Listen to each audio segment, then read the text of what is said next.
Bien, buenas noches. Vamos a dar inicio a nuestro primer encuentro sincrónico del Seminario de Investigación Educativa 3 de la Universidad Benito Juárez. Para mí es realmente un placer volvernos a encontrar en este espacio. Creo que ha sido un tiempo, bueno, de ir, de venir, de aprender, de reaprender, de buscar y de encontrar. Y bueno, ya llegamos a este último seminario que representa para la mayoría de ustedes un logro bien significativo.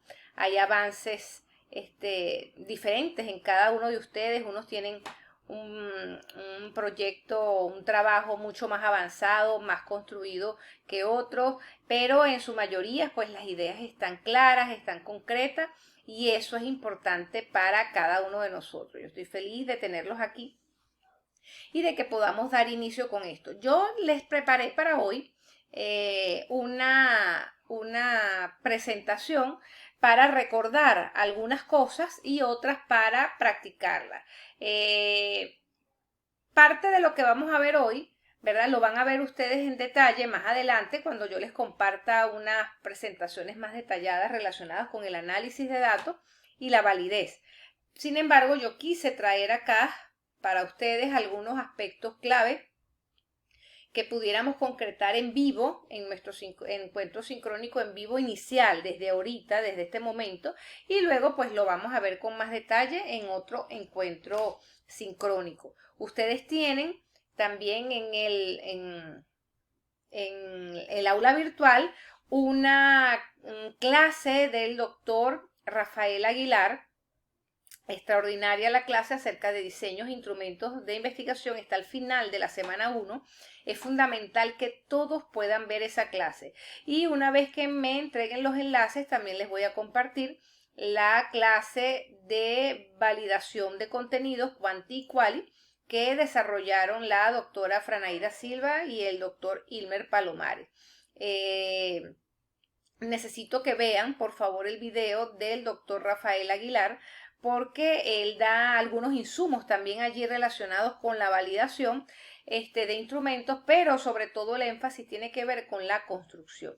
Esto es fundamental para que ustedes pues tengan algunos insumos de avance que les permitan reafirmar lo que ya tienen o poder hacer los ajustes correspondientes. Entonces yo les voy a, no sé si quieren, primero plantear dudas, inquietudes o yo comparto la clase y luego nos quedamos estableciendo las dudas e inquietudes. Ustedes me dirán si hay alguien que de repente tiene que retirar, si quiere hacer una pregunta primero. Bueno, lo hacemos así para luego entonces yo desarrollar la actividad que he preparado para ustedes en esta noche. Quedo atenta.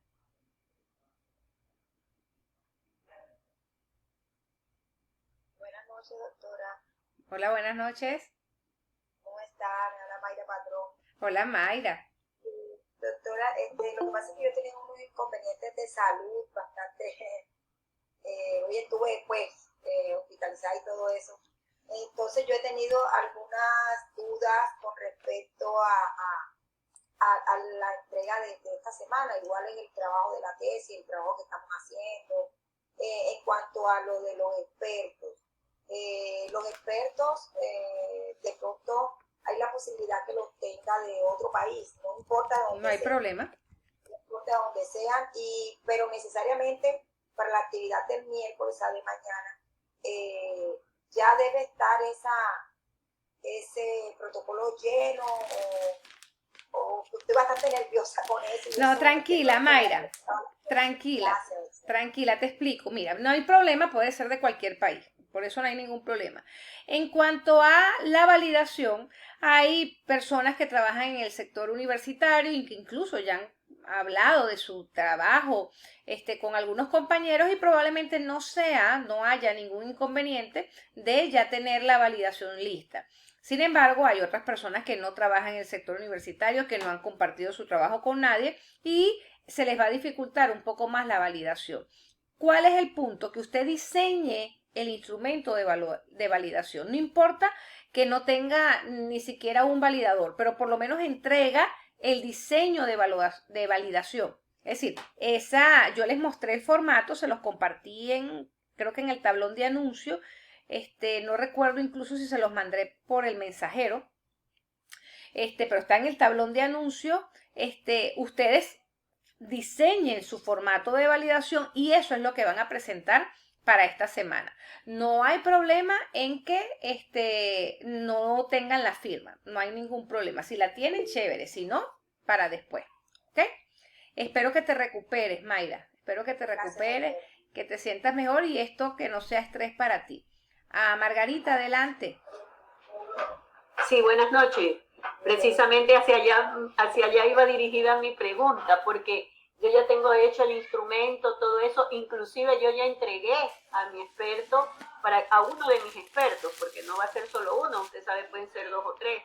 Sin embargo, estamos demasiado cargados de trabajo acá en nuestra universidad, pero no me entrega todavía el resultado del trabajo. Entonces esa era mi preocupación, decíamos si no nos extendía un poco más el plazo, pero al no ser así, igual yo cumpliré enviando la tarea. Ahora que hasta el día de mañana, que es un día antes del que se cumple el plazo de la entrega, él ya me la hace llegar y yo se la envío. ¿Sí? Muchísimas Tranquila, gracias. Margarita, no hay problema. Fíjense, para la versión final deben ser por lo menos 3 validadores.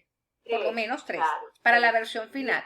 Para usted simplemente comparte el modelo y aunque sea un validador. Si no tienen el validador, no hay problema, porque incluso la validación se cobra. O sea, los que tienen el privilegio de, bueno, tener amigos, se ahorran ese dinero, pero 3 validaciones es algo significativo porque las validaciones se cobran. Y si esa validación, supóngase que inicialmente esos instrumentos están mal, hay que hacer ajustes. Hay que volverlos a ajustar. Hay que volverlos a hacer, entonces no se angustien por eso. Es preferible entregar en este momento solo el formato de validación, que yo se lo reviso y ahí sí lo lanzan porque eso hay que ajustarlo, ¿ok? Paola. Mucho. Chévere. Paola, adelante. Doctora, muy buenas noches compañeros. Doctora Carmen, bueno, yo tengo una situación especial, yo luego le comentaré porque entro ya a cirugía de las 2 rodillas y me tocó a mí salirme de todos los trabajos, o sea, no pude seguir. Hay unas cosas acá en Colombia que es un poco compleja con las EPS y el médico tratante solamente trabaja con salida de ejército, entonces a mí me tocó salirme. Y ahorita estoy en todas esas vueltas, entonces a mí se me volvió esto una cosa impresionante, pero ya le contaré de pronto un poquito más a detalle por medio de un mensaje. Esto fue una cosa de urgencia, doc, entonces se salió. Mi pregunta es la siguiente. Yo tengo, ¿los 3 validadores deben ser doctores? Sí. Porque tengo una persona que es magíster, pero es muy buena en esa parte de investigación y trabaja en investigaciones en una universidad. No se puede.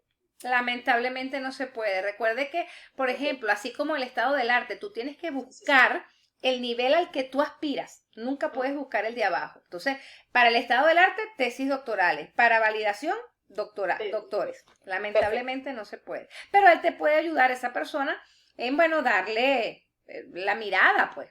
Perfecto. Tan simple como eso, que de apoyo. Puede ser de apoyo. Paola, espero que te recuperes. Cualquier cosa, hablamos en el privado. ¿Oíste? Listo. Chévere. Muchísimas gracias. Está bien, a la orden, Paola. Diego, mi querido Diego. Muchas gracias, doctora, que otra vez dándole problemas. Doctora, muchas gracias por el correo y realmente aclaró. Ya hoy le envié el formato. Ya tengo 2 doctores que han demostrado su interés en colaborarme. Entonces esperemos que ellos me contesten el formato y esperar simplemente que me dicen ellos. Sin embargo, me quedó una duda y es cómo se comparte tanta información entre los mismos otros grupos del doctorado. En un grupo compartieron un formato de Excel que desde mi punto de vista es para investigación cuantitativa, porque se está hablando de cifras, se está hablando de, bueno, unas fórmulas.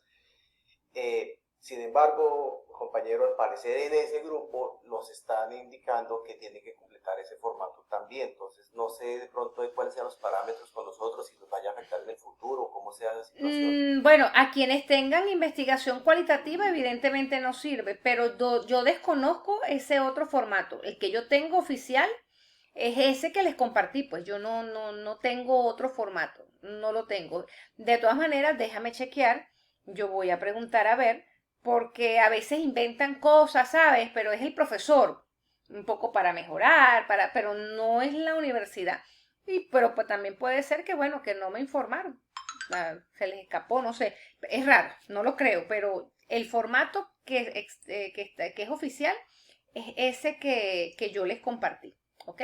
Ese que yo les compartí y que por supuesto usted ajusta al enfoque. Si es cuánto o si es cuál, cada quien lo ajusta, ¿ok? Gracias, doctora. Otra que pena de molestar, es No, rapidito. tranquila. Cuando tenemos dos instrumentos, ¿se tiene que hacer un formato por cada instrumento o en el mismo formato se pueden meter los dos instrumentos? Preferiblemente haz dos. Preferiblemente haz dos. Me parece que es mucho. Puedes hacerlo parte uno, parte dos. Eso no hay ningún problema. Eso no hay ningún problema.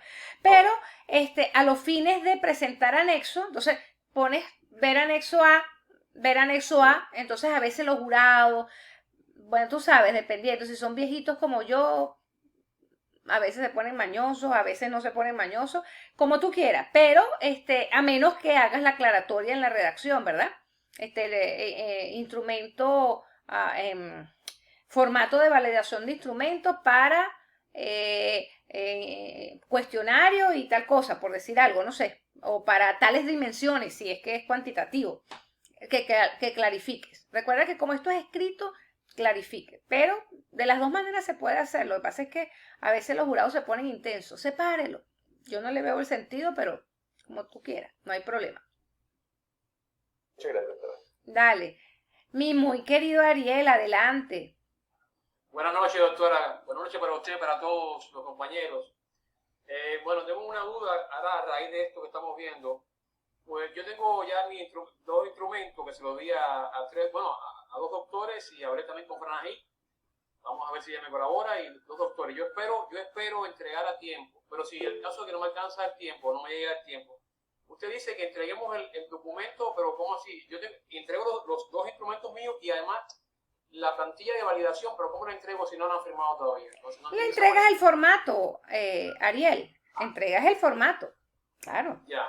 Para que no quede retrasado la entrega. Y a mí me parece, les repito, ¿cómo yo lo haría? O sea, ¿cómo yo lo haría? Yo primero se lo mostraría a quien es el tutor en este momento, incluso al asesor, el problema de la asesoría, ya se los voy a hablar, para que ellos lo vean y después que ellos lo aprueben, sí lo mando a validar afuera. A mí lo que me interesa es ver el formato de validación. La universidad coloca en sus instrucciones que busquen la firma de un validador, pero ya ustedes saben que hay muchos elementos que están allí escritos, pero no necesariamente se hacen en ese tiempo. Por ejemplo, recuerden que en el marco teórico, ¿te acuerdas que tenían que entregarlo en una semana? Eso era imposible, ya lo sabíamos. O el estado del arte, tenían que hacerlo en una semana. El arqueo de fuentes, 60 fuentes en una semana. Era imposible, ¿verdad? Entonces, ya ustedes saben que hay instrucciones que están allí en el aula, pero que no necesariamente eso es lo que vamos a hacer la realidad. Yo les sugiero que primero entreguen el formato de validación, yo les doy mis primeras orientaciones. Una vez que inicien con los asesores le darán la segunda opinión y ahí sí manden a validar el instrumento. ¿Por qué? Porque eso es pago. La mayoría de doctores cobran por ese servicio. Entonces, oye, cuando les tengan que hacer las observaciones, etcétera, es más dinero. Y algunos, bueno, cobran económico, otros cobran bastante. Hay gente que cobra hasta $150 por una validación. Entonces, sí, yo conozco, gente que vino, supongo, de Marte, ¿verdad? Son extraordinarios y es fuerte, esas cosas pasan. Entonces, yo les sugiero que hagamos el ejercicio, o sea, ¿qué es lo que ustedes le van a entregar a la gente? Uno se lo revisa, luego lo revisa el asesor y ahí sí ustedes lo mandan a validar. Esa es mi sugerencia, pero ustedes igual deciden, ¿ok? Ok. Sí, ya entendí, porque yo no voy a decir que hay que montar las preguntas Claro. del instrumento ahí en el... Como tú se lo vas a dar al validador. No, yo se lo doy al validador sin montárselo es que no me había percatado de eso. No, tienes que montarlo en el formato. El instrumento en el formato. En el formato. Sí, claro. ya, ahora sí entendí. Chévere. Okay, gracias. Está bien, chévere. Elizabeth, cuéntame. Profe, buenas noches. Hola, buenas compañeros, noches. igualmente. A ver, profe, yo tengo una duda y ahora usted ya estaba hablando partecita. Resulta que yo ya tengo pues mis expertos, tengo 3, pero de ellos hay una chica y me pide que la universidad la certifique. ¿Eso es posible? No, no es posible. Vale, ok, esa era mi inquietud. Muchas gracias, profe. Chévere, Elizabeth. Si no es posible, no. Igual que ustedes, por ejemplo, una vez que terminemos seminario y que iniciemos el proceso de tutoría, porque al final de este seminario la doctora María Esther les da una conferencia en vivo donde les aclara todos los elementos. Les adelanto, parte de ello es que ustedes pueden buscar un tutor afuera, pero la universidad no le paga, o sea, es algo a honores, pues, en todos los sentidos. Entonces, lamentablemente no hay certificación para la persona. Luis Eduardo, adelante, qué bueno verle nuevamente. Mucha alegría siento de verle.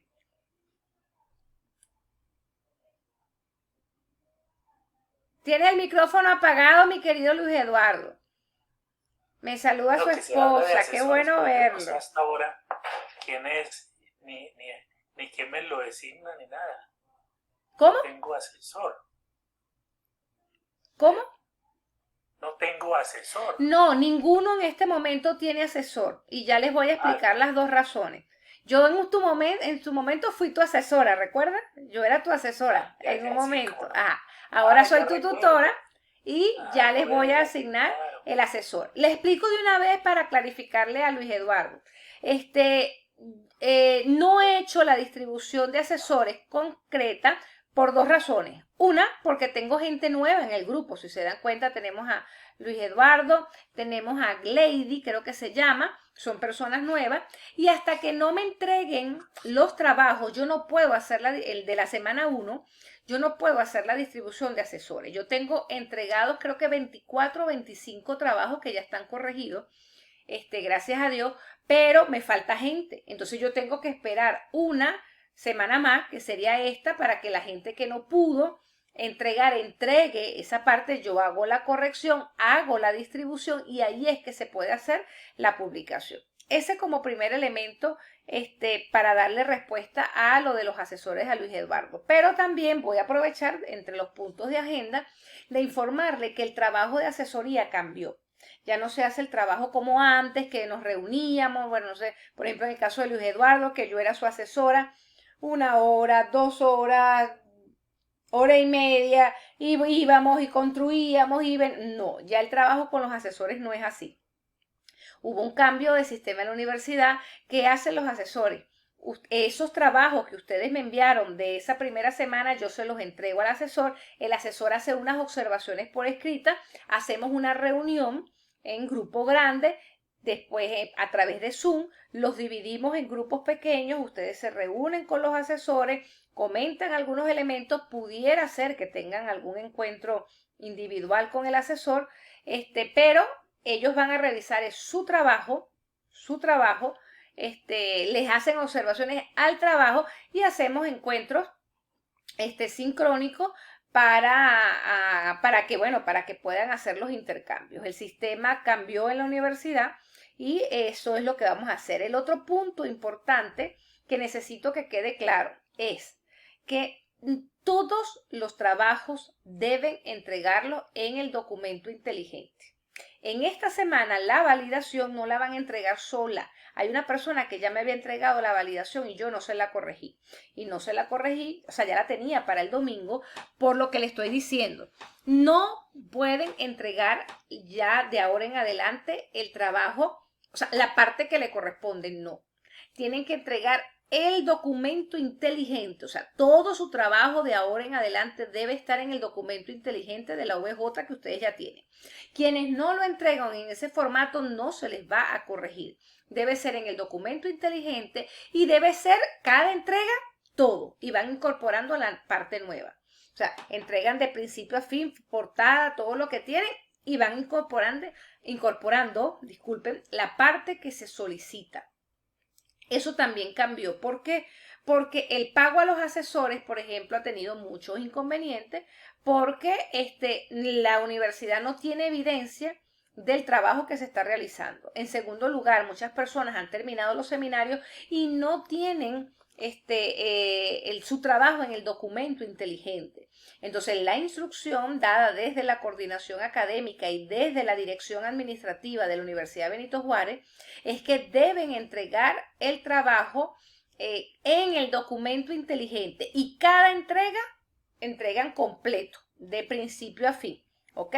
Y uno chequea la parte que corresponde en coherencia con lo anterior, viendo si asumieron los ajustes, viendo si asumieron los cambios. ¿Por qué? Porque también ha pasado, creo que fue en el seminario pasado, en el seminario antepasado, en el mío, una persona que tuve desde un principio nunca, jamás acató ninguna de mis observaciones, ninguna de las observaciones del asesor, ninguna, absolutamente ninguna, y terminó escolaridad, no tiene documento inteligente, no asumió ninguna observación. Entonces se genera un problema en la universidad porque esa persona se retrasa, pero no es imputable al profesor ni es imputable al asesor. El problema es que bueno, como no nos obligaban, ¿verdad? Pero ahora sí es obligatorio. Deben entregar todo en el documento inteligente. Si usted no ha hecho la entrega en esta semana y el chance es hasta mañana, no se preocupe. Lo entrega el domingo, pero debe entregar en el documento inteligente y debe entregar todo. O sea, absolutamente todo lo que tenga, no importa que le falten algunas partes, bueno, deja la parte vacía, deja el índice vacío, deja el agradecimiento vacío, deja el resumen vacío, eso no hay problema, pero lo que tenga lo va incorporando donde corresponde, ¿ok?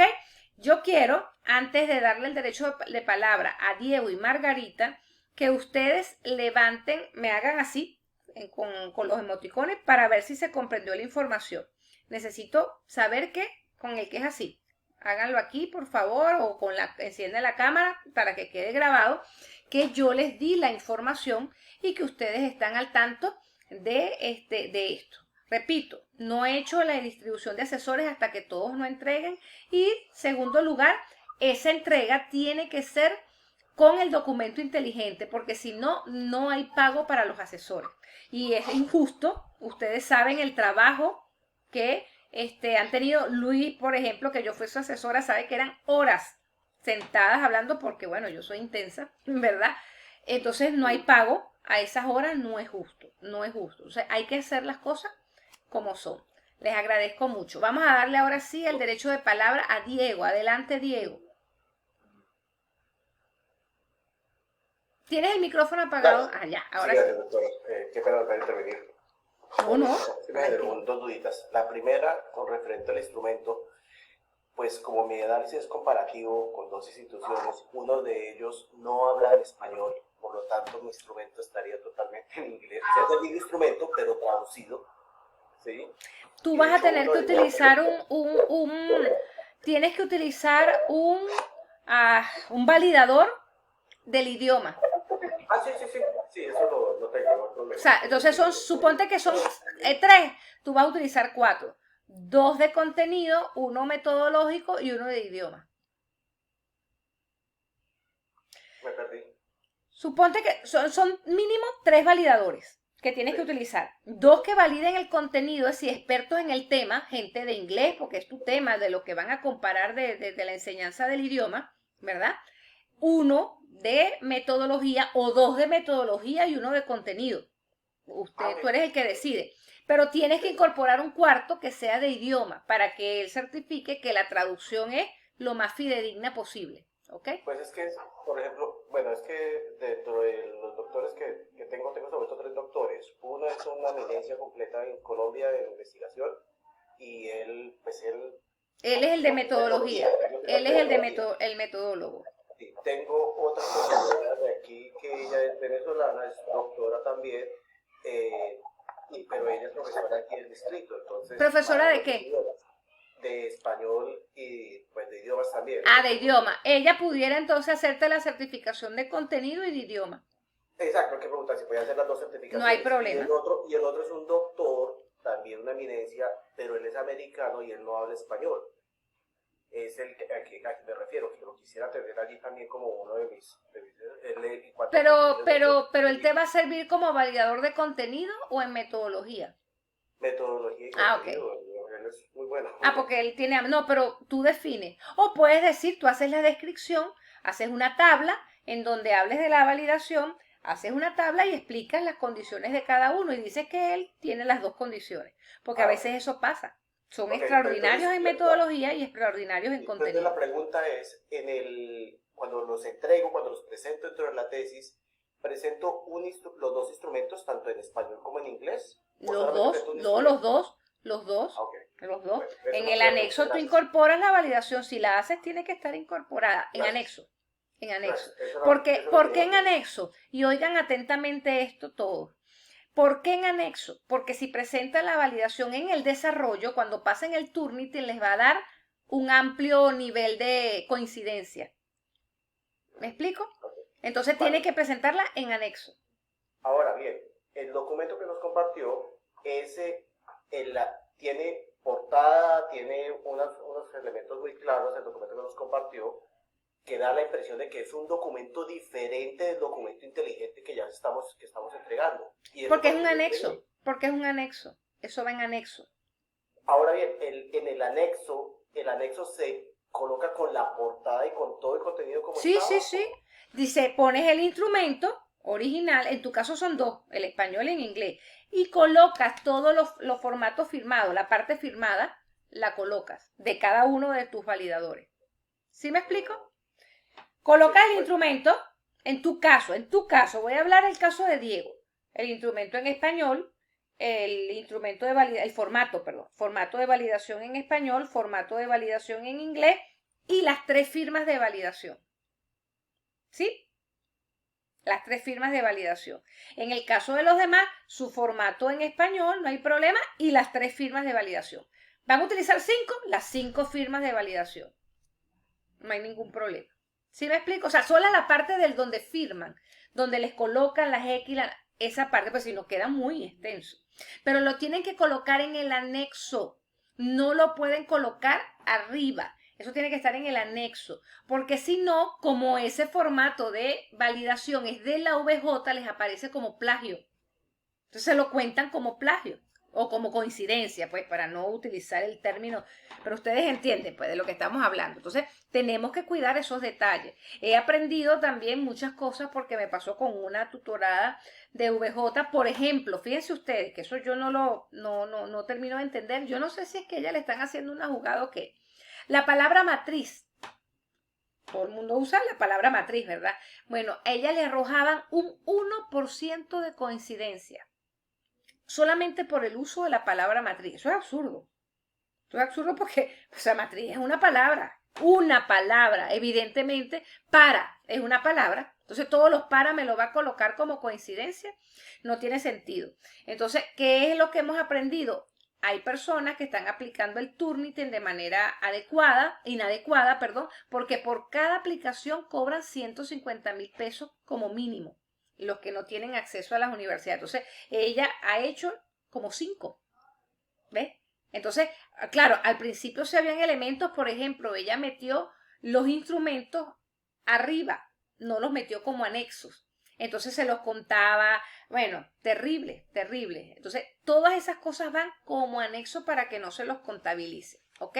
Y tener cuidado porque esos detalles son los que hay que cuidar para el Turnitin, para evitar que estén pagando de más lo que tengas que pagar.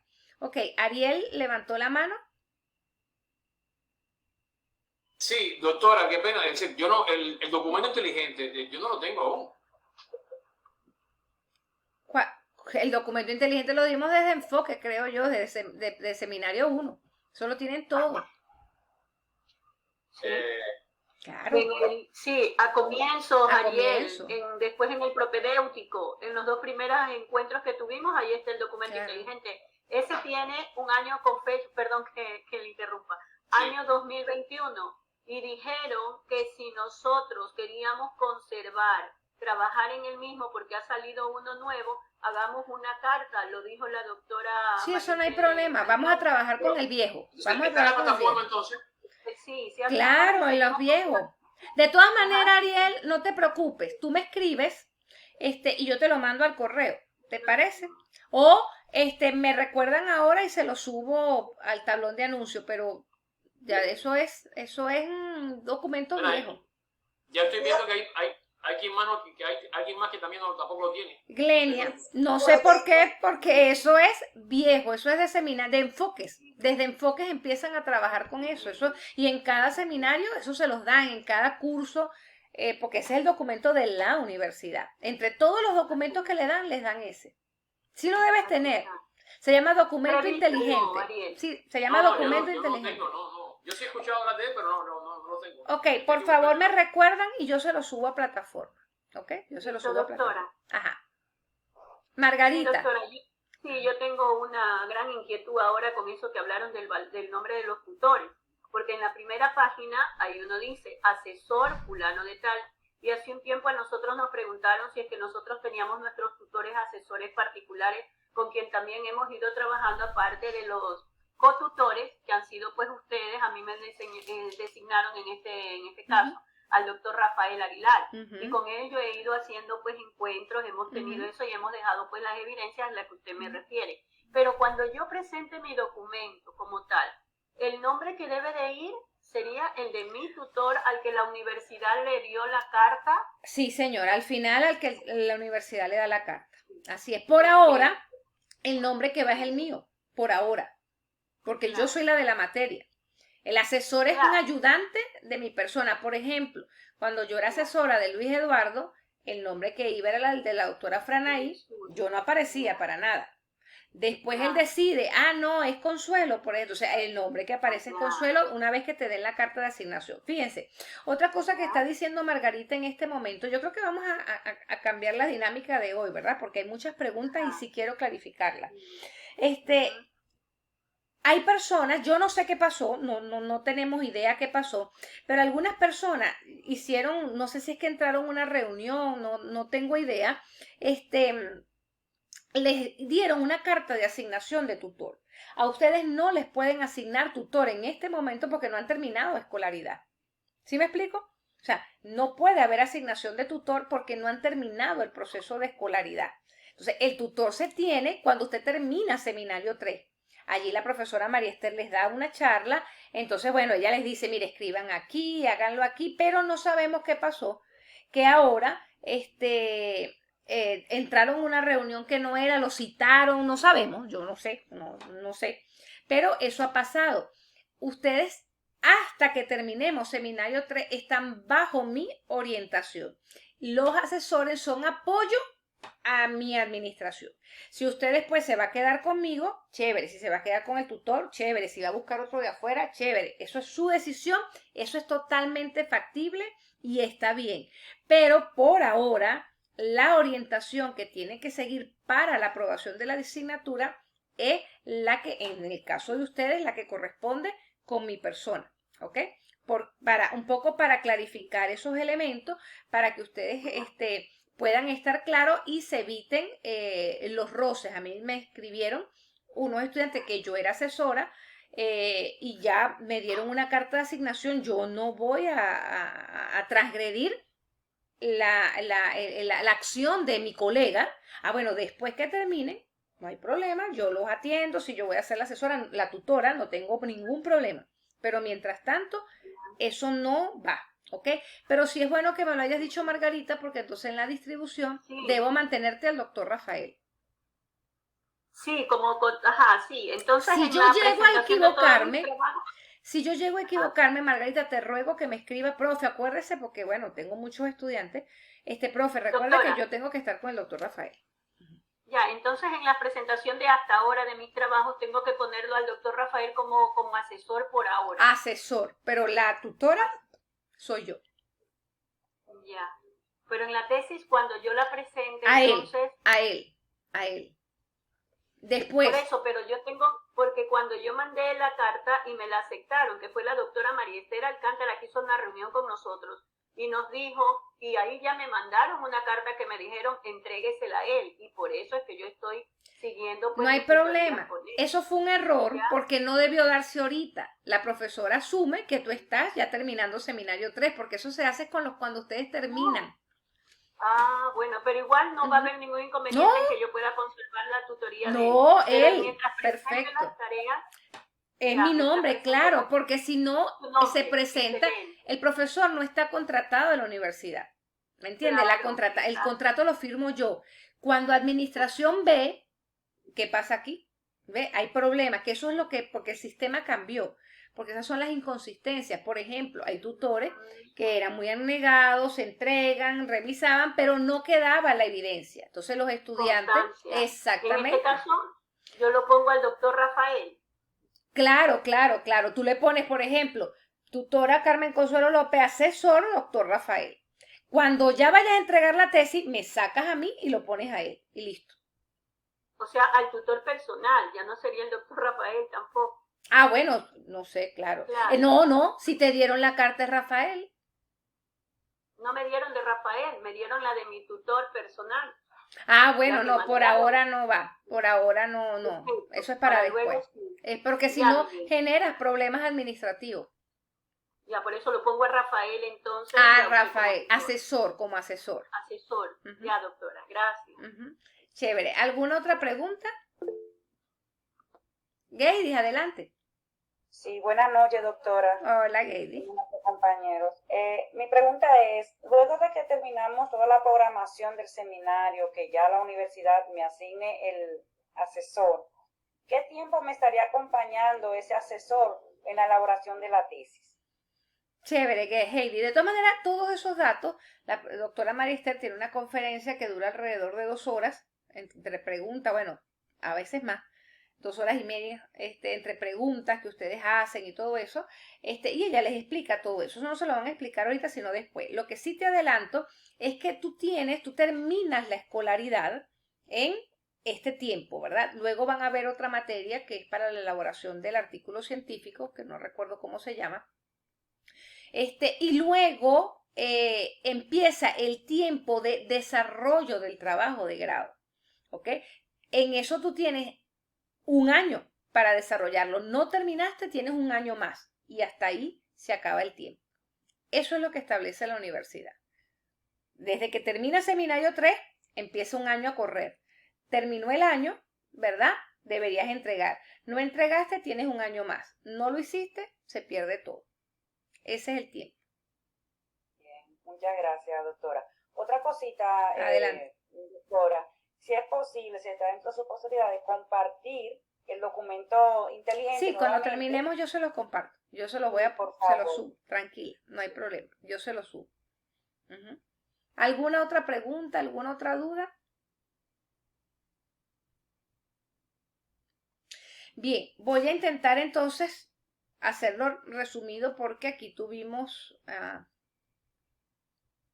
invertimos bastante tiempo y yo tenía una presentación más o menos larga, pero como les voy a dar la de técnica de análisis, entonces no me voy a detener mucho en ese aspecto. ¿Logran ver todos la Sí, presentación? Sí, Ok, doctora, sí. ok, vamos a recordar algunos elementos porque parece mentira, pero todavía tenemos problemas de incoherencias y de inconsistencia y voy a intentar explicarlo de otra manera o con otros argumentos a ver si eso se puede lograr entender. Fíjense, la esencia del trabajo del investigador es poder establecer una gestión, una vía idónea, ¿verdad? Para gestionar lo que está prescrito, lo que está en la realidad, lo que dicen las normas, lo que dicen la ley, lo que dicen la teoría, con las vivencias de la vida real. Es decir, el investigador busca establecer vinculaciones, contrastes entre lo que se conoce y lo que se desconoce, lo que se observa y lo que se vive. Esa es la función que tiene que hacer todo investigador. Para cumplir esa función, no me cansaré de decirlo, para cumplir esa función tiene por lo menos que desarrollar 2 elementos clave. Uno, que esa investigación que está haciendo tenga el nivel de profundidad y sea del ámbito de incumbencia adecuado en lo que él está desarrollando. Por ejemplo, si usted está haciendo un trabajo de doctorado, una tesis, perdón, de doctorado, su tema de investigación y el giro que usted le dé a esa temática debe ser ajustado al nivel doctoral. ¿Qué implica el nivel doctoral? Que usted genere un conocimiento que aporte a la ciencia o que usted genere una teoría, perdón, que aporte a la ciencia y al conocimiento. Es decir, que usted haga una generación teórica, que usted haga un proceso inédito de construcción al nivel teórico que aporte a la ciencia porque debe ser coherente epistémica y metodológicamente, pero que aporte al conocimiento porque es una mirada nueva, original, única. Usted no puede investigar lo que ya se ha investigado. Usted puede investigar los temas que ya están, pero desde una perspectiva diferente, desde una perspectiva inédita y profunda. Y el otro elemento importante de allí es que sea en el ámbito de incumbencia del programa donde usted está. Si usted es médico, supongamos, pero usted está haciendo un doctorado en educación, su tesis, aunque pueda tratar elementos relacionados con la medicina y con la salud, debe necesariamente ser en el ámbito educativo, es decir, cómo enseñar, no sé, la obstetricia, por poner un ejemplo, ¿verdad? Que aquí no hay nada inédito, pero poner un ejemplo que se me ocurre. Si usted es arquitecto y usted está haciendo un doctorado en educación, tiene que buscar una temática relacionada con la arquitectura o con la enseñanza de la arquitectura, el aprendizaje de la arquitectura o de algún concepto de arquitectura, pero algo relacionado con educación.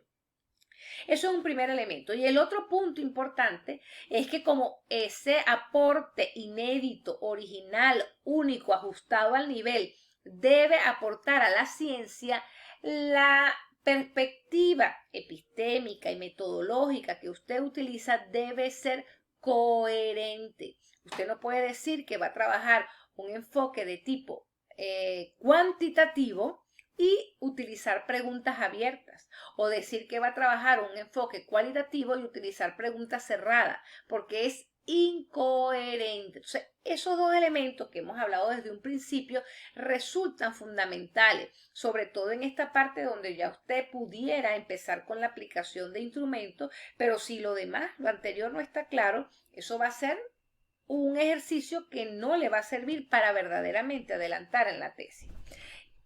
¿Qué debemos tener claro nosotros? Entonces, bueno, que el proceso de investigación es un proceso sociocultural que busca respuestas a problemáticas, a fenómenos, a situaciones tendientes al conocimiento, que requiere del uso de una metodología. Esa metodología implica recoger, organizar y analizar información a partir de acciones de raciocinio, de cognición, de intelectualidad, de pensamiento, donde usted genera saberes, genera conocimientos, pero de manera coherente, y de manera organizada. ¿Por qué? Porque esto es un proceso crítico, un proceso reflexivo, un proceso metódico, un proceso riguroso y un proceso sistemático. Usted no puede hacer cosas solamente porque usted las quiere hacer. Usted tiene que hacer cosas porque el fenómeno o el objeto de investigación que usted va a atender requiere esa vía, requiere esa manera de hacerlo. Es porque es coherente, porque es idóneo, porque se requiere, no porque a mí me provocó. Eso no es que usted va pasando en una carretera, ay, me provocó un helado, me provocó un refresco, no, una gaseosa, como le diga. Esto no es eso, esto es un proceso científico y requiere coherencia y requiere rigurosidad. Yo quería hacerles un ejercicio, pero no lo vamos a hacer por razones de tiempo. Esa rigurosidad, esa sistematización y ese orden, esa metódica responde a la perspectiva de investigación que usted tenga. Si yo le pregunto a cada uno de ustedes, o por lo menos a algunos de ustedes, ¿qué ven en la imagen? Unos me van a decir un camino, otros me van a decir una carretera, otros me van a decir un túnel de árboles, ¿verdad? Otros me van a decir el fin de los tiempos, otros me van a decir una fotografía, es decir, cada quien pudiera tener una respuesta diferente. Si yo les pregunto a ustedes a qué se puede comparar esa imagen, entonces uno puede decir, bueno, eso se parece a un camino que yo tengo allá en un pueblo donde yo nací o donde yo fui. Ah, eso se parece a una foto que es el lema de una organización ambientalista que yo conozco. Ah, eso se parece al camino al cielo. Ah, esa es la vía para nosotros investigar. Compara con parte de su experiencia, parte de su perspectiva. Y si yo les pregunto a ustedes, ¿existe o conoce la realidad? Algunos de ustedes tendrían confusión en esta pregunta. Algunos dirían existe, otros dirían conoce. Pero hay una diferencia muy marcada entre que exista la realidad y que conozcas la realidad. Cuando la realidad existe, ¿verdad? Es porque, bueno, tú crees. Tienes un elemento, no, yo creo que eso existe, yo tengo fe de que eso va a pasar, tú crees que existe, pero cuando tú la conoces, la realidad es porque tú has estado allí, porque tú la tocas, porque tú la palpas, porque tú la mides, porque tú das fe, testimonio, tienes pruebas, tienes evidencia de que tú estuviste allí. Mira, aquí está la foto, yo estuve allí. Entonces, eso que vemos allí en la imagen, tú puedes tener vías parecidas. Puede ser que tú creas que existe, pero eso puede ser inteligencia artificial. Puede ser una construcción. Entonces, hay una diferencia entre que exista algo, tú tienes fe, tú crees que eso puede existir, tú supones que puede, tú infieres que existe, a que la conozcas, es decir, que estés ahí, que la vivas, que la midas, que la tocas, que la compruebas, que la verificas. Así como pasa eso con esa imagen, así pasa en investigación. Tenemos entonces diferentes perspectivas, diferentes miradas de una misma realidad. Y para ello, la historia, las personas, los deseos, las necesidades, las inquietudes, los aportes de las personas hicieron que se construyera en el tiempo diferentes paradigmas. Como ya les he dicho en otros seminarios, ¿qué son los paradigmas? Son modelos, son patrones, son creencias o conjunto de creencias que tiene un determinado grupo de personas en un momento determinado de la historia con un propósito específico para desarrollar. Existen muchos enfoques, muchos paradigmas, pero los más utilizados en educación son estos 4 que tenemos en pantalla y que ya hemos trabajado: el positivismo, el pospositivismo, el sociocrítico y el pragmático. Existen diferentes nombres para cada uno de estos enfoques. Vamos a hablar del primero de ellos y el más tradicional para recordar la información, que es el enfoque positivista. El enfoque positivista es el enfoque tradicional, el primero que se generó para poner orden al desarrollo de la ciencia. Algunos autores lo llaman neopositivista, otros lo llaman positivista lógico, otros lo llaman naturalista, otros lo llaman analítico, instrumentalista, pero en esencia es el mismo paradigma positivista que se fundamenta en el método científico. ¿Cuáles son los autores más resaltantes de este paradigma? Conter, Emil, Durkheim, ¿verdad? Que fueron como los papás que empezaron a establecer las bases de ese paradigma. ¿Cuál es el fin del paradigma positivista? Verificar, medir, comprobar, explicar, controlar, es decir, el cómo de las cosas. ¿Cómo sucede esto? ¿Cómo pasa esto? ¿Cómo se explica esta situación? ¿Cómo se vincula estos elementos? ¿Cómo influye esto sobre esto? Ese es el fin, el paradigma positivista. Se desarrolla entonces coherentemente desde un enfoque cuantitativo, porque como hay que verificar, medir y comprobar, se requiere el uso del número, de la matemática, de la estadística. ¿Cuál es la premisa de este enfoque? Como todo es verificable, medible, repetible, que existe una sola realidad. Por eso hay leyes universales, la ley de la gravedad. Todo lo que sube tiene que bajar. Yo puedo tirar al cielo lo que sea, pero eso va a bajar en algún momento. Y eso pasa aquí, eso pasa en Japón, eso pasa en Australia, eso pasa en Estados Unidos, eso pasa en República Dominicana, en Colombia. La misma situación, comprobada en todas partes del mundo. Existe una sola realidad. El pensamiento predominante, entonces, ¿cuál es? El método racional de análisis. ¿Cuál es?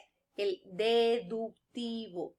Porque hay una teoría base, nosotros desarrollamos un marco teórico y hacemos un instrumento producto de ese marco teórico y nos vamos a la realidad para comprobar, para medir la realidad y ver si efectivamente esto que está en la realidad es lo que dice la teoría o no. Entonces nosotros confirmamos la teoría con nuestras investigaciones o refutamos la teoría con nuestras investigaciones bajo el paradigma positivista. Ahora bien, habían fenómenos que no se podían explicar desde este paradigma y surgió otro grupo de científicos que dijo, mira, para las ciencias humanas, para las ciencias sociales e incluso para las mismas ciencias duras, hay fenómenos que no se pueden explicar desde este paradigma porque no se pueden medir, pero son una realidad no medible.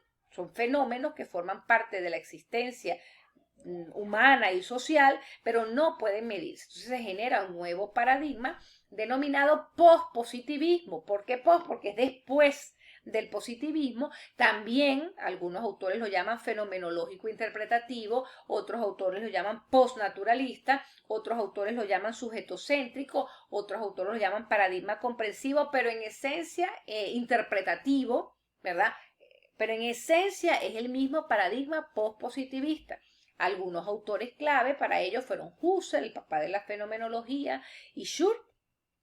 Ahora bien, ¿cuál es el fin de este paradigma?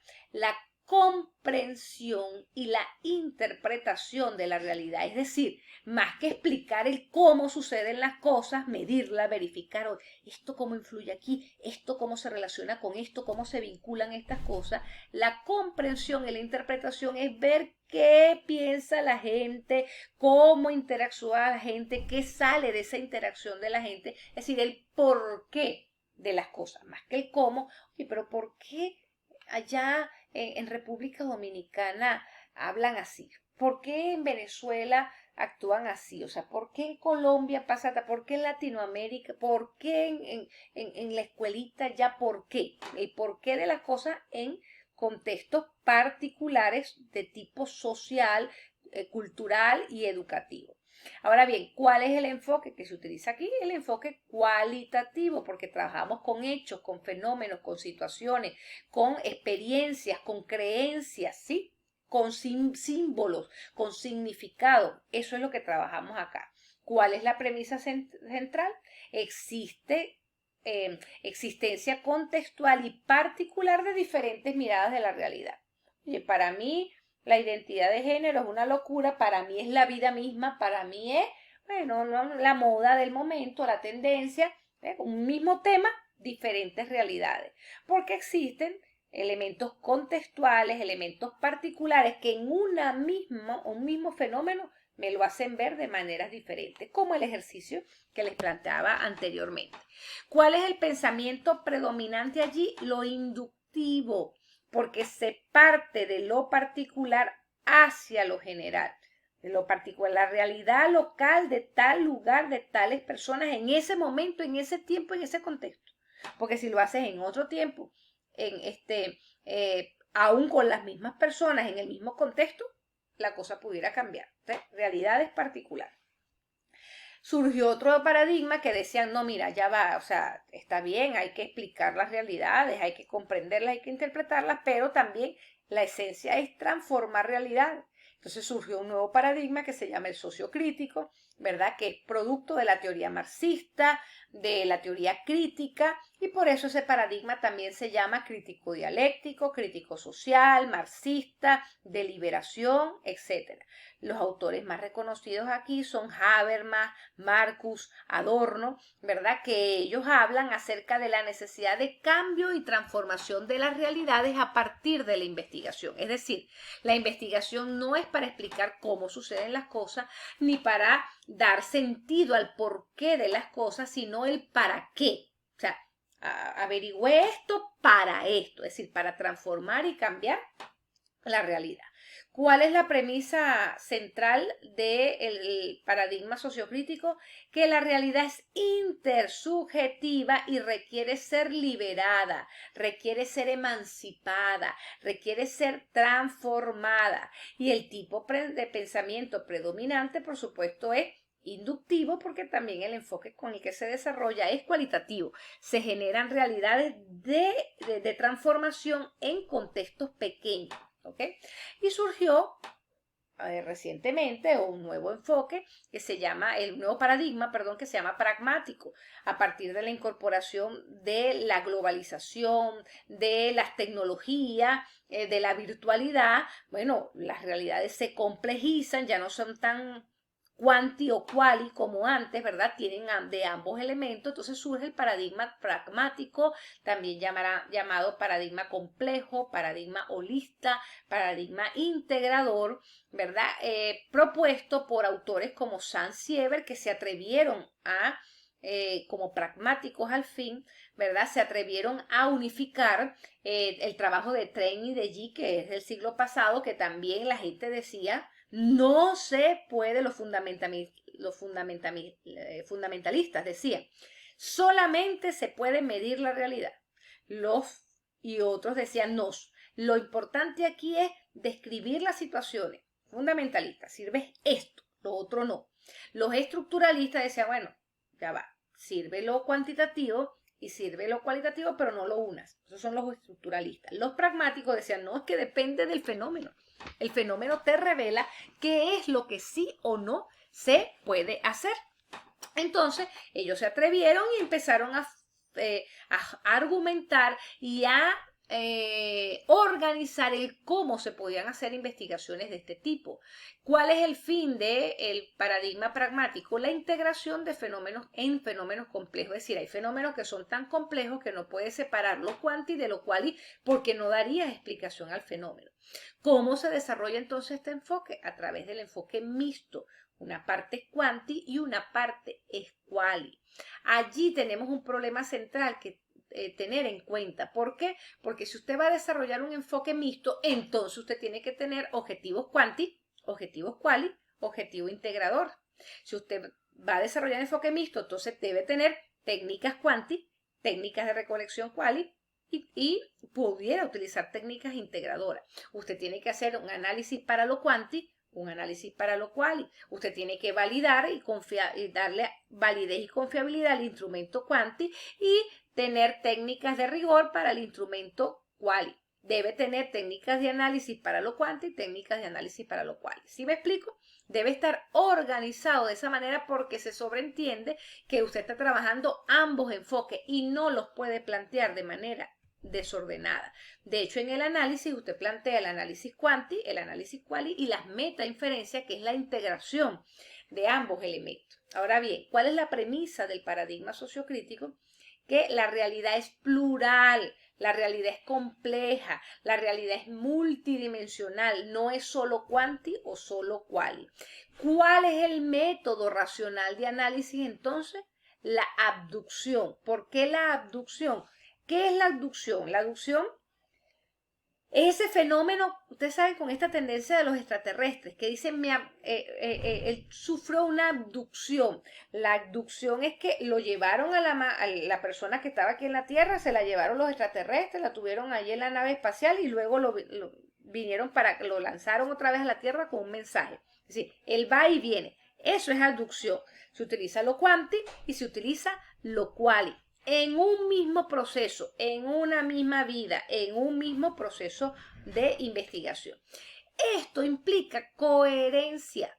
Es decir, usted no puede entonces utilizar un método racional de análisis deductivo donde usted va a medir y tener preguntas abiertas porque no tiene sentido. O usted va a trabajar con el pospositivismo, el sociocrítico y va a hacer preguntas cerradas. ¿Le gustó la clase? ¿Sí o no? Eso no tiene sentido. Preguntas abiertas. ¿Qué? ¿Cómo? ¿Cuándo? ¿De qué manera? ¿Por qué? ¿Para qué?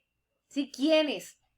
Preguntas abiertas donde la gente pueda expresarse, donde la gente pueda hablar, donde la gente pueda compartir, que usted pueda observar esos elementos. Esa coherencia hay que guardarla en la investigación.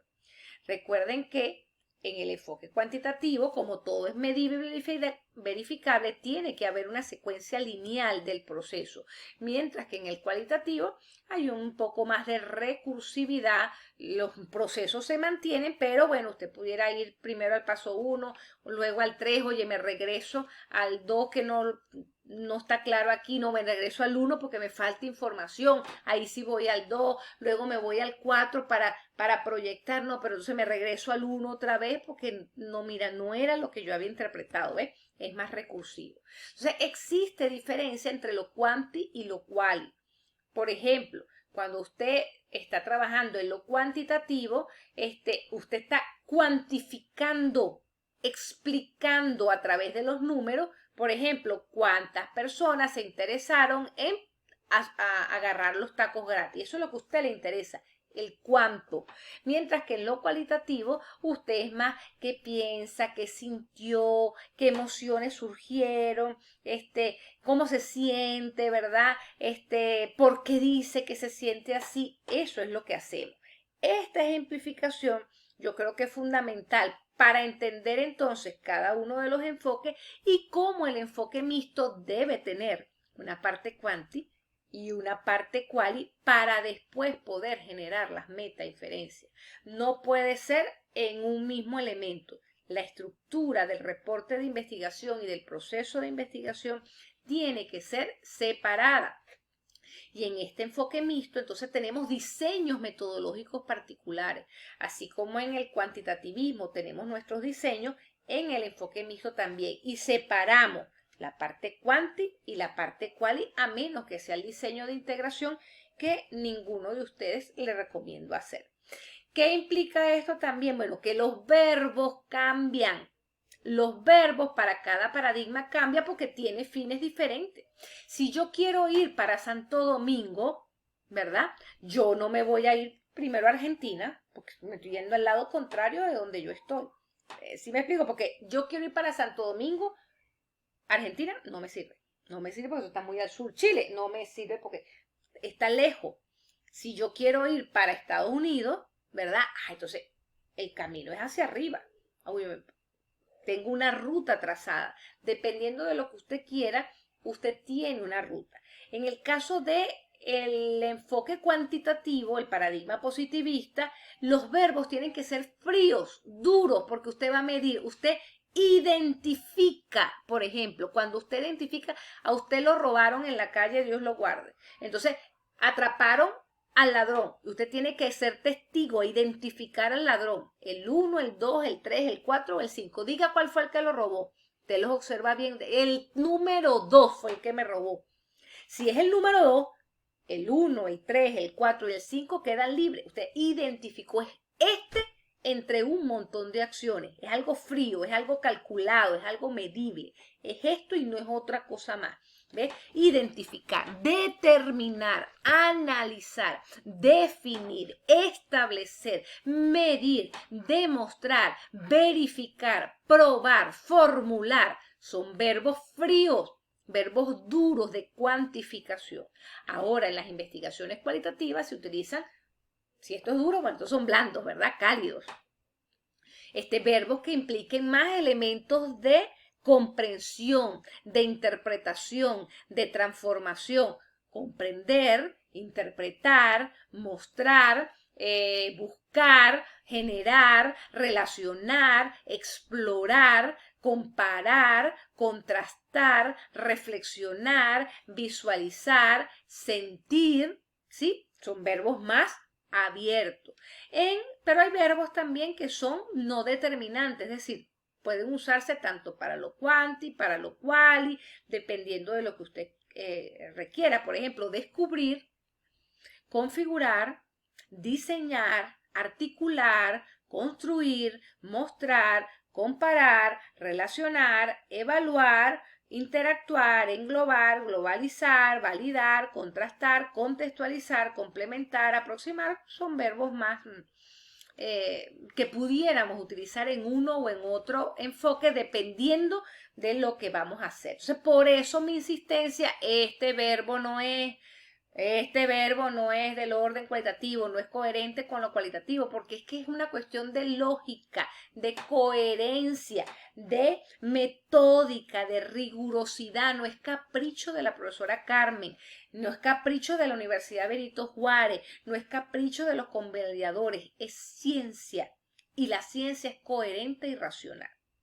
Ahora bien, Para recoger la información también, así como para los objetivos, hay objetivos cuanti, hay objetivos quali, también hay técnicas de recolección cuanti, hay técnicas de recolección quali. En el positivismo, bajo el enfoque cuantitativo, hay diferentes métodos y ya lo hemos visto, el método experimental, el método cuasi experimental, el no experimental, el proyectivo, el hipotético deductivo, el correlacional, el aplicativo, entre otros. Cada uno de estos métodos, disculpen, tiene técnicas de recolección particulares. En el experimental, como se desarrolla en laboratorio o donde todas las variables se controlan, tienen que ser técnicas de recolección de medición. Generalmente son aparatos como microscopio, fluviómetro, qué sé yo, aparatos de medida, ¿verdad? Tanto las técnicas son de medida como los instrumentos son de medición exacta de elementos puntuales, son aparatos, mientras que en lo cuasi experimental, en lo no experimental y en los otros, que son los que más utilizamos en educación, lo no experimental, ¿verdad? El cuasi experimental, el proyectivo, qué sé yo, utilizamos técnicas puntuales de recolección que nos permitan medir, como la encuesta, como la observación no participante, porque en la participante usted sería parte de lo que va a estudiar y si lo van a hacer en Japón, usted no se va a ir para Japón. ¿Ve? O sea, no participante, yo estoy fuera de la realidad. Entonces, ¿qué instrumentos se utilizan aquí? Bueno, el cuestionario, la lista de cotejo, la lista de frecuencia, la escala de estimación, porque estos instrumentos son para determinar, para identificar, para establecer, para medir, ¿sí? Porque es puntual, o sea, es esto y no es otra cosa más. Mientras que en el paradigma postpositivista con enfoque cualitativo, con los diferentes métodos, hay técnicas de recolección e instrumentos de recolección que se utilizan. Por ejemplo, en el fenomenológico que buscamos comprender realidades, tenemos la entrevista. Hay diferentes tipos de entrevistas, a profundidad, semiestructurada, de discusión, grupo de discusión, grupo focal, microrelato, diferentes tipos de entrevistas. En el fenomenológico, como usted busca comprender la realidad, es decir, lo que la gente tiene aquí es lo que usted va a reportar. Usted no va a interpretar lo que la gente tiene. Usted, lo que la gente le dijo, usted lo procesa y lo plantea poniendo entre paréntesis sus prejuicios. Entonces la entrevista a profundidad, la entrevista semiestructurada, la observación participante pudieran ser las técnicas de recolección. No puede utilizar la encuesta porque la encuesta es para medir cómo Carrizo usted mide a través, por ejemplo, de una lista de cotejo cómo la gente comprende las cosas. No tiene sentido. ¿Se da cuenta? Es incoherente. Es incoherente. Claro, usted puede utilizar en el fenomenológico la entrevista, por ejemplo, qué sé yo, los microrelatos. No hay problema. Los más idóneos son los que están aquí, pero usted puede utilizar otros, pero de manera justificada. La hermenéutica, donde usted busca interpretar la realidad que está viendo, puede utilizar técnicas de recolección como las que tienen allí. Así la etnografía, la investigación-acción, la historia de vida. Pero, por ejemplo, en la investigación-acción, que varios de ustedes la utilizan, si tú buscas transformar la realidad y existe una diferencia entre grupo focal y grupo de discusión, por ejemplo, el grupo de discusión, usted discute, es decir, usted lanza una pregunta a los 6, 8 sujetos que tenga y empieza, bueno, responde 1, responde el número 3, responde el informante 4, vuelve a responder el 1, el 2 no quiso responder, no dijo nada, pasamos a la siguiente pregunta, responde el 5, responde el 8, responde el 1, responde el 2, vuelve a responder el 1, habla el investigador, es de una discusión. El grupo focal es, el investigador pregunta, 1, ¿qué piensa usted de eso? 2, ¿qué piensa usted de eso? 3, ¿qué piensa usted de eso? 4, ¿qué piensa usted de eso? 5. Segunda pregunta, 1, ¿qué usted piensa usted de eso? 2, ¿qué piensa usted de eso? 3, es más direccionada. En una investigación-acción, lo lógico es que la gente se genere más una discusión para que pueda haber cambio y transformación, pero sin embargo, usted puede justificar el uso de un grupo focal, porque bueno, eso tiene que ver con la manera o la necesidad de recoger ciertos datos de cierta manera y el investigador argumenta eso. Entonces, por eso mi insistencia de que no pueden tener un cuestionario en una investigación de tipo cualitativa, porque es incoherente, no es mi capricho, no es que a mí no me guste, es que no tiene sentido porque se hace incoherente, inconsistente la investigación. Lo mismo pasa con el análisis de la información. El análisis de la información en la estadística, en el enfoque cuantitativo, perdón, debe ser la estadística descriptiva o la estadística inferencial. Mi recomendación es, aunque usted encuentre tesis doctorales aprobadas con estadística desde el paradigma positivista, con la estadística descriptiva, mi recomendación es que use la inferencial, porque la inferencial profundiza y le permite proyectar. Te va a generar teoría. Lo lógico es el uso de la inferencial. Sin embargo, dependiendo del fenómeno, usted toma la decisión. Hay un procedimiento, por supuesto, para este análisis de la información cuantitativa, que es, bueno, que usted codifica la información, ¿verdad? Clasifica y presenta los resultados a través de cuadros, de tablas, de gráficos, hace los cálculos necesarios, por supuesto, para esto, jerarquiza los resultados por dimensiones, ¿verdad? Los discute, o sea, es decir, hace una interpretación y un contraste, y eso que usted interpretó lo delinea en un ámbito situacional donde está la teoría que usted revisó, ¿verdad? Para contextualizar en correspondencia con esos datos que están allí. ¿Cuál es el punto? Que el análisis aquí responde a los objetivos de la investigación, a la interrogante de la investigación, y que usted, como le presento más adelante, aquí presenta tablas, ¿verdad? Pero hay un error muy común que tienen la gente que está analizando. Fíjense el ejemplo que le estoy poniendo aquí. Analizar los datos no es una lectura de la tabla, que es el problema que se nos presenta en seminario 3. Entonces yo le digo, profundice en el análisis. ¿Por qué? Porque lo que hacen es, por ejemplo, primero que el análisis se hace por dimensiones, no por indicadores. Pero una de las cuestiones más comunes es que entonces el análisis es el 91% de los encuestados refiere que rara vez propone estrategias de enseñanza donde utilice la confrontación grupal como fuente de principios cognitivos.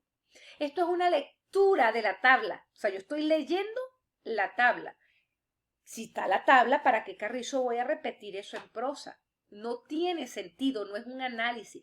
¿Cuál sería el análisis? Bueno, que la tendencia, ¿verdad? Estadística es a que en la dimensión metodología, específicamente lo que tiene que ver con las actitudes metodológicas, entre un 90 y para ver si hay menos datos, entre un 60 y un 97% de los encuestados refieren que, no sé, rara vez las actitudes metodológicas no se relacionan con la toma de conciencia del estudiante. Por poner un ejemplo, porque claro, aquí habría que contextualizar en la operacionalización concreta. Les traigo ejemplos para que vean que no es leer la tabla y transcribir eso. Es un análisis generalizado. ¿Qué me revelan esos datos en relación con el fenómeno? Y esa revelación es de manera integral. ¿Hacia dónde va la tendencia? ¿Hacia dónde va marcada la tendencia de manera general y por dimensiones? Igual a veces leen las gráficas. El mismo proceso que les hablé anteriormente. Eso no es lo que se hace. Aquí tienen un ejemplo de la presentación de análisis. Vamos a leer el primer párrafo nada más. Por ejemplo, los resultados obtenidos de los encuestados sobre el indicador actitudes metodológicas basadas en los principios del enfoque constructivista y que son considerados por los profesores en el diseño de la planificación de la enseñanza de la matemática, evidencia que los ítems del 15 al 17 se agrupan con una tendencia muy alta hacia la categoría nunca. Entonces, marcas las tendencias, ¿verdad? Porcentuales.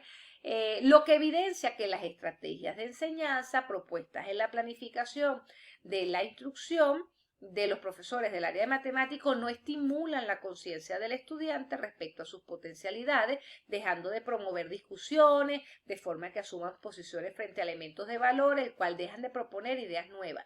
¿Se dan cuenta? Es un análisis donde integra los elementos y revelas al lector qué es lo que indican esos datos. No es la lectura de la tabla, elementos específicos. Eso es importante clarificarlo en este momento. Ahora, a ver, en la investigación cualitativa, es más o menos lo mismo.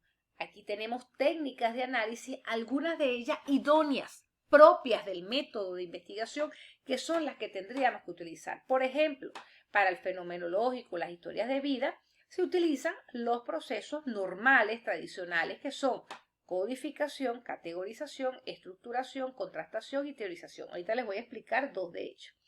La hermenéutica tiene su propia técnica de análisis, que es el círculo hermenéutico. La etnografía tiene muchas técnicas de análisis. Una de las más conocidas es la técnica de Spratley. La investigación-acción tiene varias técnicas de análisis. Una de las más idóneas es la de Miles y Huberman, que tiene 4 pasos que son los que ven allí: reducir datos, exponer y presentar datos, elaborar conclusiones y verificar.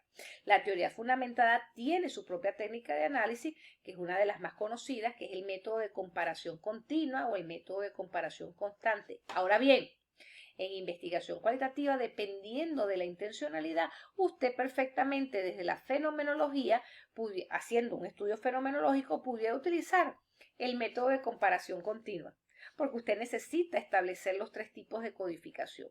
O usted desde la etnografía pudiera utilizar la técnica de Miles y Huberman, por decir algo, porque usted necesita oye, tiene demasiada cantidad de datos, hacer una reducción, exponerlos y presentarlos, elaborar las conclusiones y verificar. Pero el fenómeno revela la necesidad de que eso se haga, ¿ok? Tiene que argumentarse, tiene que explicarse, y si no, usted utilice la técnica idónea de cada uno de los métodos de investigación. Ahora bien, esto es fundamental que lo entendamos, porque por las próximas semanas vamos a llegar allí.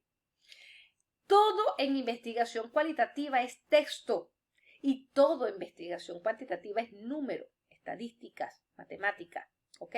En cualitativa es texto. Lo que usted observó, usted lo registró, texto.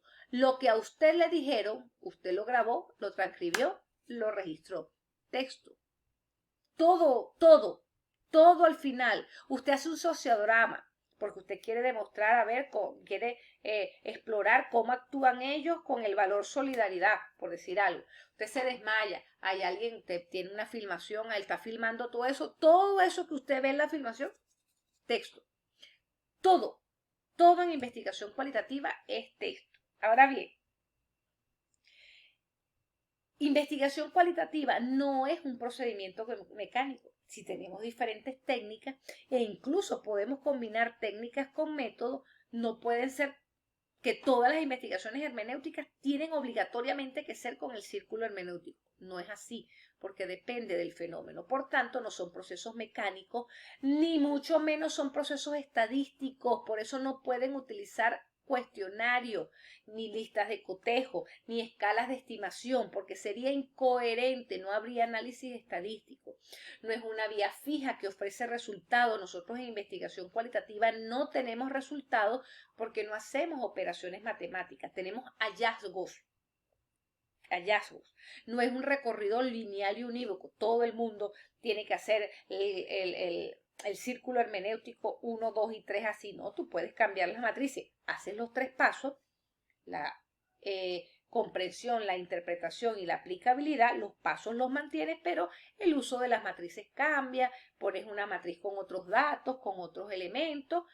Entonces, no es único. ¿Qué sí es análisis de datos cualitativos? Es un proceso artesanal. Dependiendo de la necesidad, dependiendo del interés y de cómo se revela el fenómeno, tú ajustas ese elemento para poder dar respuesta a ese proceso de investigación. Todas estas técnicas de análisis que le presenté tienen en su esencia estos pasos que les planteaba de la fenomenología: codificar, categorizar, estructurar, contrastar y teorizar. Yo les voy a explicar los 2 primeros. De todas maneras, yo tengo una clase que les voy a dar donde les explico mucho más elementos, pero aquí quiero hacerlo en vivo, o probablemente lo hagamos nosotros en vivo. No hay problema, pero rápidamente les quiero decir qué es la codificación, qué es lo que pasa en la investigación cualitativa. Usted, como la gente le habla, usted registra lo que usted observa, eso es mucha información.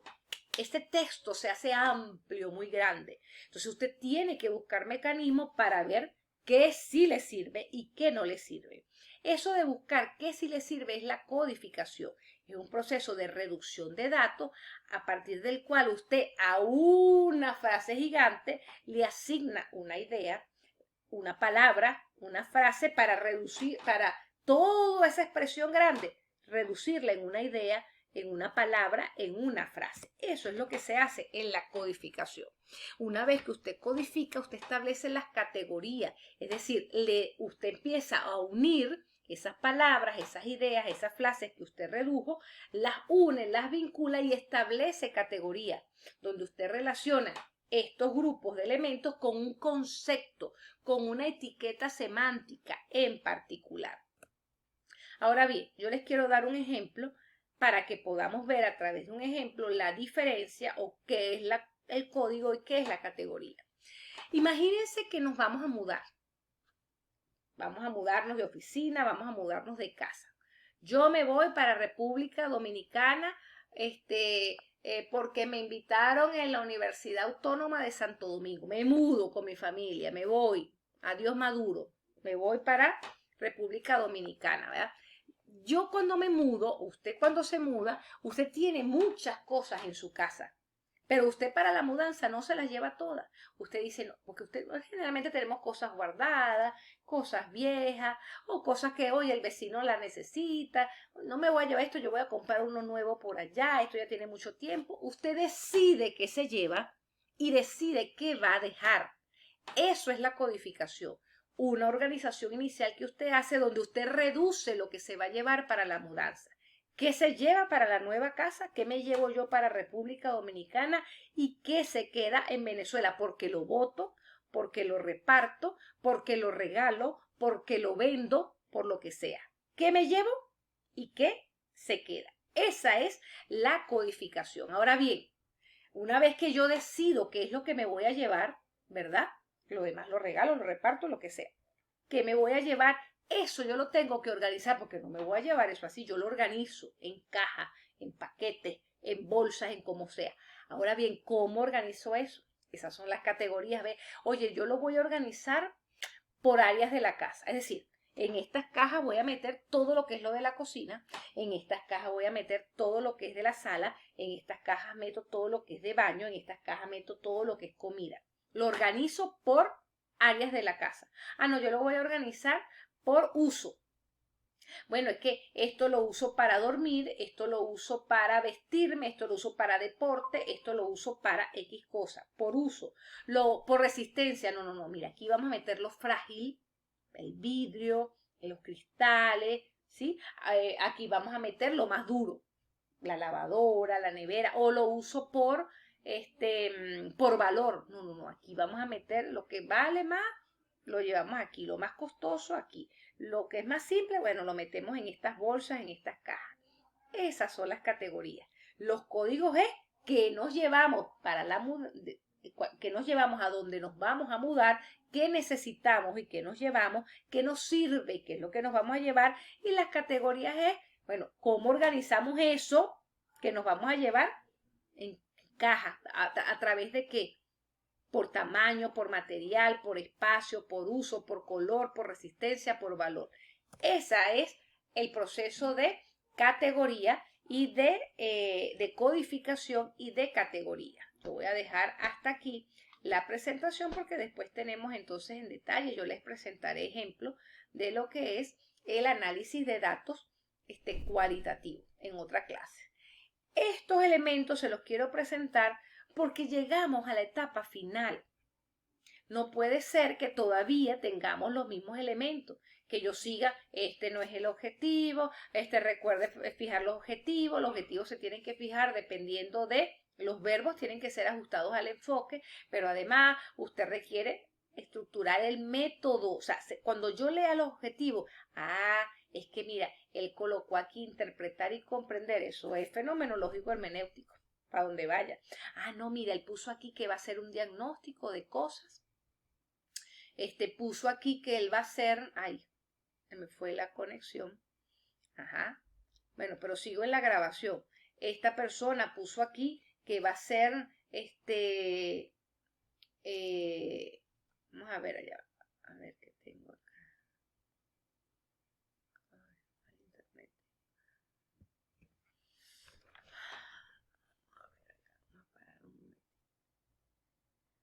Ok, disculpen, se me fue la conexión. ¿Me escuchan ahora sí? Sí, doctora. Chévere, voy a apagar la cámara porque debe ser que hubo un bajón, no sé. Lo que les decía era que ya en este momento, ¿verdad? Es importante que esos elementos estén claros y coherentes. Las observaciones que se les han hecho es para que su trabajo, el que es de su autoría, el que les va a permitir ser a ustedes doctor, tenga los elementos mínimos necesarios para su aprobación, incluso para su convalidación. No se hacen por capricho, no se hacen porque, bueno, porque es que ella le gusta así. Les estoy argumentando con ciencia el por qué tienen que hacerlo de esa manera. Entonces es fundamental que ustedes puedan atender en este momento de las observaciones, porque ¿qué sentido tiene hacer una investigación-acción, por decir algo, y aplicar un cuestionario cuando no se lo van a aprobar? No se lo van a aprobar porque es incoherente. Y si se lo aprueban en la VJ, no se lo aprueban en la convalidación porque es incoherente.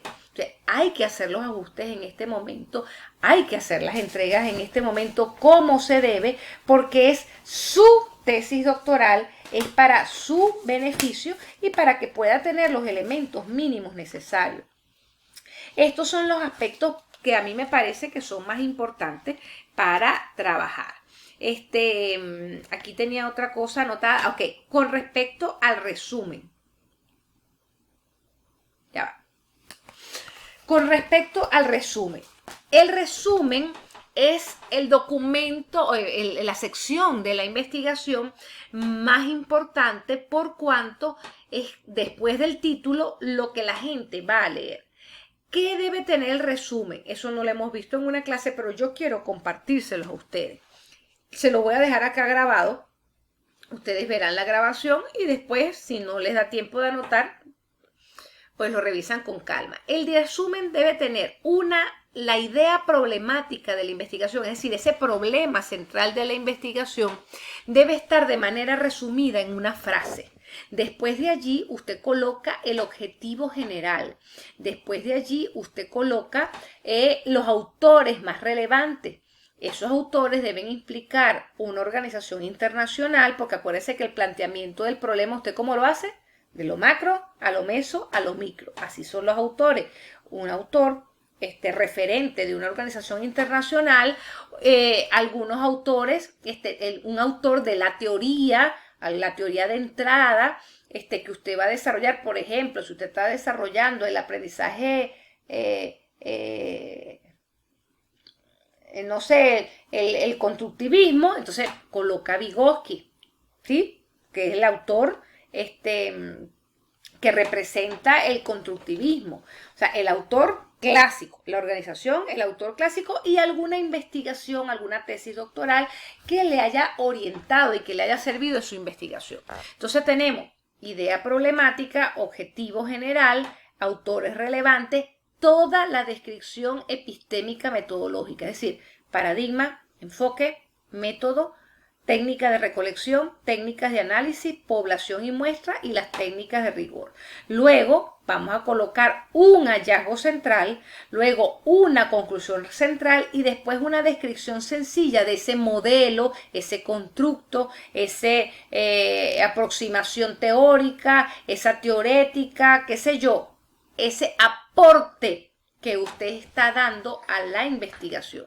Como usted lo construye, ahí hace un resumen o por lo menos destaca uno de los elementos constitutivos del aporte. Así tiene que ver el resumen. En el próximo encuentro sincrónico, me recuerdan, y yo les presento un resumen de modelo para que puedan visualizarlo. De todas maneras, déjenme buscar acá a ver si lo encuentro. Y se los comparto para que vean cómo se escribe. A ver si lo consigo. Esta. Aquí tenemos una. Ya se los voy a compartir pantalla. Permítanme que en algún momento esto va a abrir. Y para que vean cómo se hace un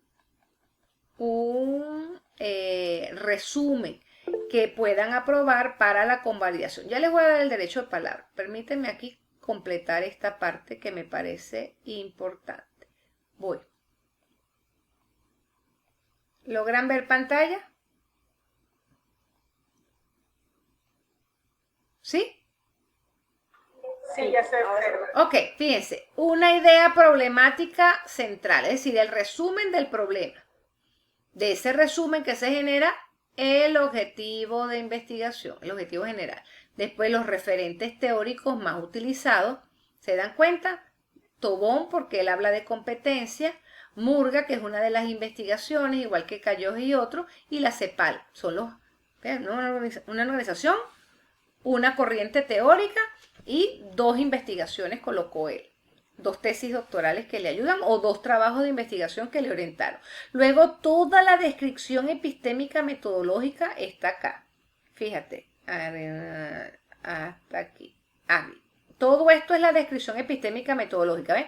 La perspectiva, paradigma interpretativo, enfoque cualitativo, método hermenéutico, técnicas de recolección es el análisis de contenido de la entrevista semiestructurada. Los informantes fueron 5, que eran directivos y docentes de la universidad. El análisis de la información se realizó a través del círculo hermenéutico en sus 3 fases. Y las técnicas de rigurosidad fue la triangulación y el rechequeo. Luego viene el hallazgo, ¿verdad? Uno de sus hallazgos centrales. Una de las conclusiones centrales. Y él plantea la socialización de su modelo, ¿verdad? Destacando aquí que bueno, que fue el resultado de la socialización de su modelo, y aquí en las conclusiones él aprovecha y refiere lo que tiene que ver con su modelo. Él dice que una de las dimensiones que conforman el constructo teórico curricular, que fue lo que hizo, es la gobernanza de sostenibilidad, vista como la forma en que la universidad articula sus planes y proyectos, el marco legal, etcétera, etcétera. Así se construye un resumen con estos elementos. Ahora bien, esto que yo les estoy presentando acá, ¿a qué se parece? Cuando ustedes describieron estos elementos de otras tesis doctorales en su trabajo de investigación.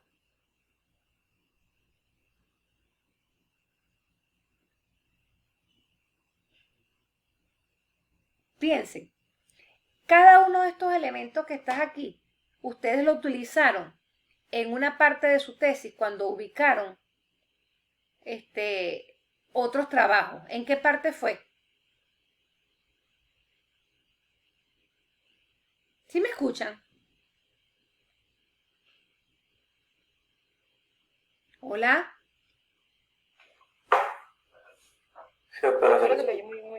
Muy bien, Claudia, gracias. En el estado del arte. Por eso el resumen se hace de esa manera. ¿No les pasó que cuando estaban revisando el estado del arte, tenían que ir porque no encontraban esos elementos que se les pidieron? Porque el resumen estaba mal hecho. ¿Se dieron cuenta? Entonces les costaba, ay, bueno, pero aquí no dice el paradigma. Oye, pero no dijo el método. Oye, pero no dijo tal cosa. Oye, pero ¿por qué? Porque hicieron el resumen de manera inadecuada. Por eso, esos son los elementos que ustedes deben considerar, porque eso es lo que la gente necesita para poder hacer el estado del arte. Y usted quiere que otra gente lo cite, ¿verdad? Entonces, usted le da todos los elementos como debe ser. Además que eso es lo que establecemos dentro de la Universidad Benito Juárez. Bien, ahora, preguntas, dudas, inquietudes, aunque ya las aclaramos. Adelante, Madeline.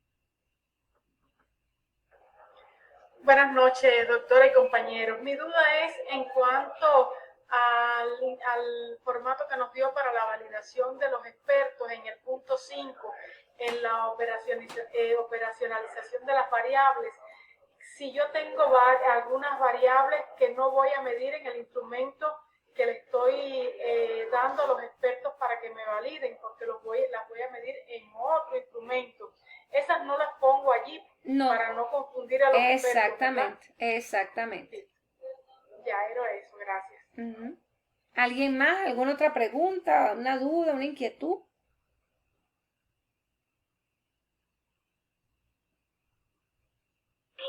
Profe y compañeros, buenas noches. Buenas noches. Profe, mi pregunta es sobre la retroalimentación que usted le hizo al capítulo 1, 2 y 3. Entonces tenemos todas estas semanas de trabajo para ir incorporando los arreglos. Así mismo. Fíjate, Victoria, yo te agradezco mucho tu pregunta porque, o sea, ustedes saben que, bueno, que hay un trabajo allí sistemático de lectura de todas sus investigaciones.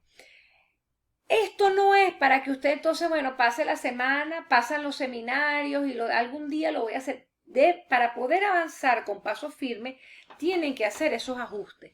Mi sugerencia es, si les soy sincera, no me importa que no me entreguen esta semana, me entregan la siguiente, pero vayan haciendo los ajustes, sobre todo de los objetivos, de las técnicas. Estos elementos que les presenté aquí son los coherentes.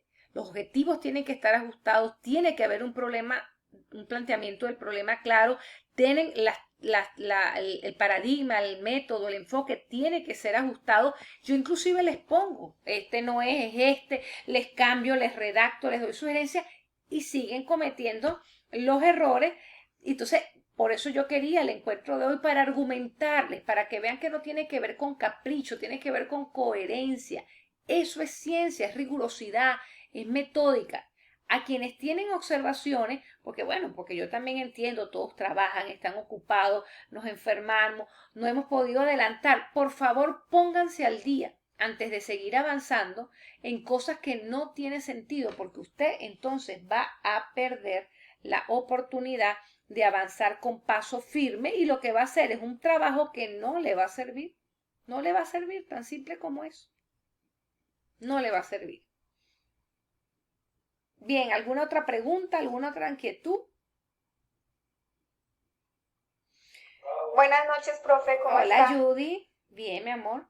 Cuéntamelo. Profe, bueno, pues yo, pues, según lo que estaba escuchando, yo debería hacer el cambio entonces del cuestionario cualitativo, ¿cierto? Como primer ajuste que No hay fuera cuestionario cualitativo, Julie. El cuestionario es cuantitativo.